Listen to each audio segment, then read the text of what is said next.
Benjamin Franklin के बाद एक और वैज्ञानिक थे, हेनरी कैवेंडिश।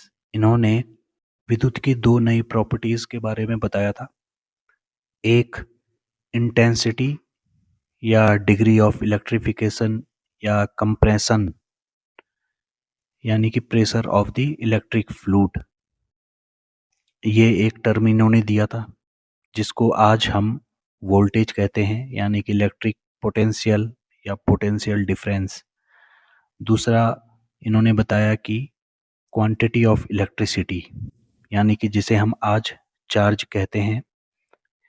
जब कोई करंट जो है वो फ्लो करता है तो उसे चार्ज कहते हैं। इनका मतलब क्या था? पुश और प्रेशर जो इलेक्ट्रिसिटी को मूव करते थे। इलेक्ट्रिसिटी मूवमेंट यानी चार्जेस का मूवमेंट वो प्रेशर डिफरेंस के कारण होता था। इन्होंने लेडिन जार से कृत्रिम टॉर्पेडो फिश बनाई थी और टॉर्पेडो फिश में लेस वोल्टेज होता है और हाई करंट होता है, जिसके कारण उसको छूने वालों को विद्युत का झटका लगता है। जबकि लेडन जार में हाई वोल्टेज और लो करंट होता है, इसलिए ये स्पार्क पैदा करता है। स्पार्क पैदा करने के लिए हाई वोल्टेज जरूरी होता है, जिससे कि इस तरह उन्होंने बताया कि टॉर्पेडो फिश से जो शॉक लगता है वो और लेडन जार से निकलने वाली इलेक्ट्रिसिटी वो दोनों एक ही हैं। उन्होंने बताया कि अलग अलग मटेरियल्स में इलेक्ट्रिसिटी की स्पीड अलग अलग होती है। जैसे कि पानी की अपेक्षा लोहे में बिजली ज़्यादा तेज चलती है। बिजली के तार की लंबाई भी इसके प्रवाह को प्रभावित करती है। नमक के घोल में बिजली तेज चलती है। विद्युत इंटेंसिटी नापने के लिए वो अपने शरीर पर ही प्रयोग करते थे, क्योंकि उस समय निरंतर विद्युत प्रवाह की खोज नहीं हुई थी। इसलिए कैवेंडिश लेडन जार से निकलने वाले क्षणिक विद्युत झटकों पर ही अपने प्रयोगों के लिए निर्भर रहते थे। इलेक्ट्रिक शॉक अगर उंगलियों तक लगता था तो ये उसे कम इंटेंसिटी वाला मानते थे, और कोहनी तक जाता था तो ज़्यादा इंटेंसिटी का मानते थे, और ज़्यादा ऊपर तक अगर इलेक्ट्रिक शॉक जाता था तो इसे ये हाई इंटेंसिटी वाला इलेक्ट्रिक फ्लूइड मानते थे। वो इलेक्ट्रिसिटी को एक कंप्रेसिबल फ्लूइड की जैसे मानते थे। वो उन चीज़ों को मापते थे जिन्हें अन्य वैज्ञानिक मापना असंभव मानते थे। इसके अलावा हेनरी कैवेंडिश ने और भी कुछ काम किए थे, जैसे कि बॉयल ने लौह चूर्ण पर एसिड की क्रिया से हाइड्रोजन बनाई थी और उन्होंने इसे साधारण हवा समझा था। लेकिन कैवेंडिश ने यह पहचाना था कि यह ज्वलनशील हवा एक अलग चीज है, जो उस हवा से मौलिक रूप से भिन्न होती है जिसमें हम सांस लेते हैं। उन्होंने इसकी विशेषताओं को विशिष्ट सटीकता के साथ मापा, जैसे कि इसका घनत्व, अन्य पदार्थों के साथ मिलाने पर इसका व्यवहार और इसके जलने का तरीका। बाद में एंटोनी लेवोसियर ने इसे हाइड्रोजन नाम दिया था, जिसका मतलब होता है जल निर्माता।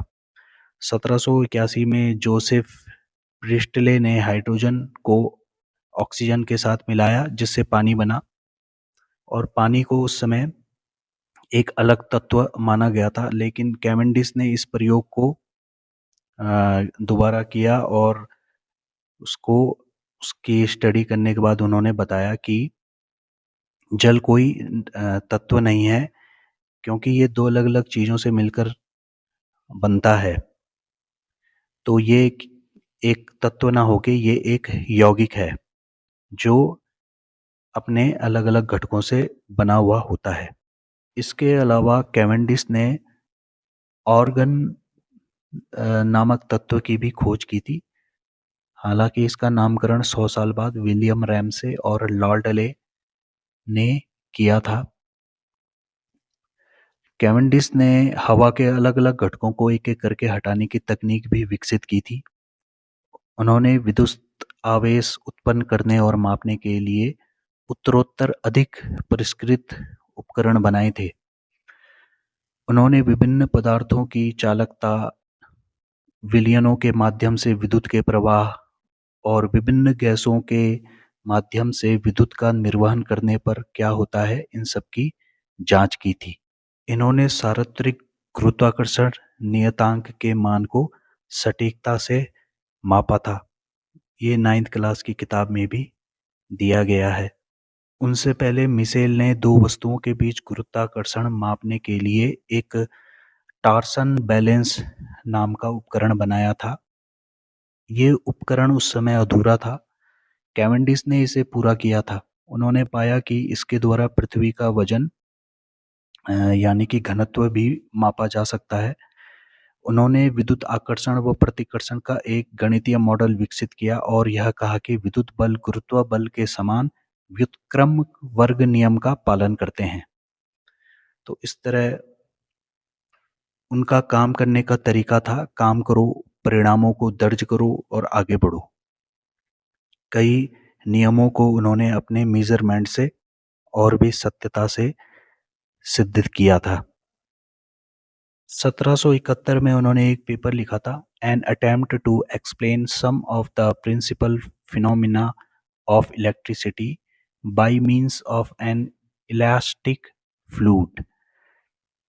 हेनरी कैवेंडिश का जो लाइफ स्पान था वो 1731 से 1810 तक था और 1879 में the electric research of the honourable Henry Cavendish नाम से एक बुक जो थी वो आगे चल के एक वैज्ञानिक ने छापी थी। उनका महत्व इसलिए भी है क्योंकि यहाँ से लोग सोचने लगे थे कि बिजली निरंतर पैदा की जा सकती है। के बाद इसी कड़ी में आगे एक लुई गलवानी नाम के वैज्ञानिक आते हैं। ये इटली के लोगना यूनिवर्सिटी में काम करते थे। ये ह्यूमन फिजियोलॉजिस्ट, बायोफिजिसिस्ट थे। ये मानते थे कि शरीर पशु विद्युत का उपयोग करके काम करता है। ये विद्युत एक द्रव है जो मस्तिष्क से नसों के माध्यम से मांसपेशियों में प्रवाहित होता है, जहां यह गति में परिवर्तित हो जाता है। उन्होंने इसे साबित करने के लिए कई प्रयोग किए। उन्होंने कहा कि पशु विद्युत एक अलग तरह की विद्युत होती है। वे इसे ईश्वर की शक्ति मानते थे। ये निष्कर्ष उन्होंने अपने प्रयोगों के आधार पर निकाला था। उन्होंने एक डेड फ्रॉग एक्सपेरिमेंट किया था जिसमें उन्होंने एक मरे मेंढक के स्पाइनल कॉर्ड पे एक धातु लगाई और दूसरी धातु को उसके पैर पे लगाया और दोनों धातुओं को छुआने पर उन्होंने देखा कि मरा हुआ मेंढक उसके जो शरीर है उसमें हलचल पैदा होने लगती है।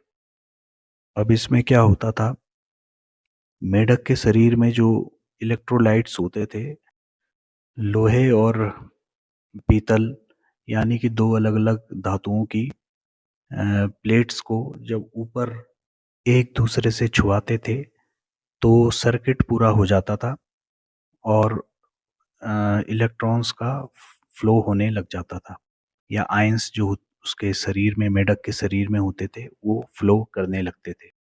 गैल्वेनाइजेशन, गैल्वेनिक सेल, ये उन्हीं के नाम पे रखे गए हैं।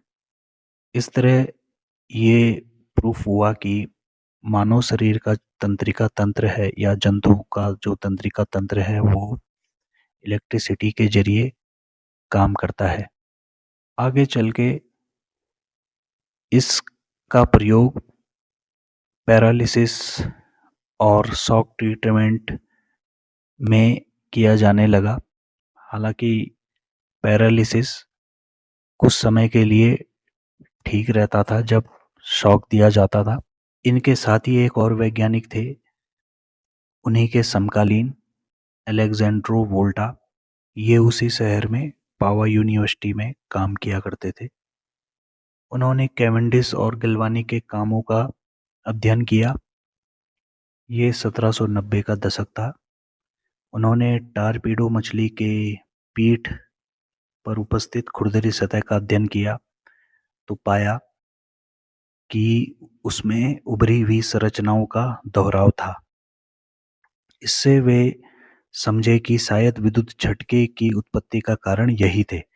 इसी की नकल करके उन्होंने दो भिन्न धातुओं के सिक्कों को एकांतर क्रम में लगाकर वोल्टा पाइल्स नाम की दुनिया की पहली बैटरी या पहला सेल इन्होंने बनाया था। उन्होंने उस समय के सबसे ज़्यादा उपलब्ध जिंक और कॉपर मेटल के सिक्के लिए और उनको एकांतर क्रम में, जैसे पहले एक जिंक फिर कॉपर फिर जिंक फिर कॉपर, इस तरह से उन्होंने लगाया और बीच में उन्होंने नमक के पानी से भीगे हुए कागज के टुकड़े उनके बीच में लगाए और फिर इस से एक जो बेलनाकार एक स्तंभ बना, उसके दोनों छोरों पे, यानी कि जहाँ पे कॉपर की एक प्लेट थी और नीचे एक जिंक की एक प्लेट थी, दोनों पर एक एक तार, धातु का तार, एक ही तरह का, एक ही मेटल का बना हुआ, वो उन्होंने जोड़ा और उसके बाद फिर इस तार के जो इन दोनों तारों के स्वतंत्र सिरों को जब उन्होंने अपनी जीभ के अलग-अलग हिस्सों पर उसको जब उन दोनों तारों के सिरों को छुआया तो उनको अपनी जीभ पर कुछ झंझनाहट यानी टिंगलिंग इफेक्ट सा महसूस हुआ। तारें जो थी वो नमकीन और खट्टी सी स्वाद में महसूस हुई। इसके बाद आंखों को बंद करके पलकों पर भी जब एक आंख की पलक पर जब उन्होंने दोनों तारों के सिरों को छुआया तो हल्की सी कुछ रोशनी सी भी उन्हें महसूस हुई। अब उस समय विद्युत को मापने वाले इंस्ट्रूमेंट्स की खोज नहीं हुई थी, तो अपने ही शरीर पे उन्होंने एक्सपेरिमेंट किए थे।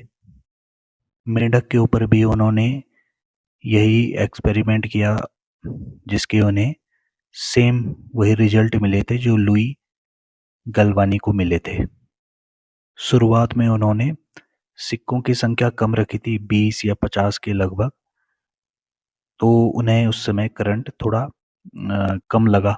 उसके बाद सिक्कों की संख्या बढ़ाने पर उन्हें ये झंझनाहट जो थी वो हाथों में भी महसूस होती थी। अब इसमें होता क्या था, जिंक सिरे से इलेक्ट्रॉन निकल के बॉडी से होते हुए और फिर तार से होकर फिर कॉपर के सिरे पर जमा होते थे। जिंक के घुलने तक या पेपर जो ब्राइन में डूबा हुआ पेपर था उसके सूखने तक ये करंट चलता रहता था और ये जो करंट होता था ये डीसी करंट होता था, डायरेक्ट करंट, जो कि लगातार चलता रहता था। इससे उन्होंने ये सिद्ध किया कि जो है पशु इलेक्ट्रिसिटी जैसी कोई चीज़ नहीं है और ये इलेक्ट्रिसिटी जो है ये रासायनिक क्रिया के द्वारा हो रही है, जिसमें इन धातुओं की भूमिका महत्वपूर्ण होती है।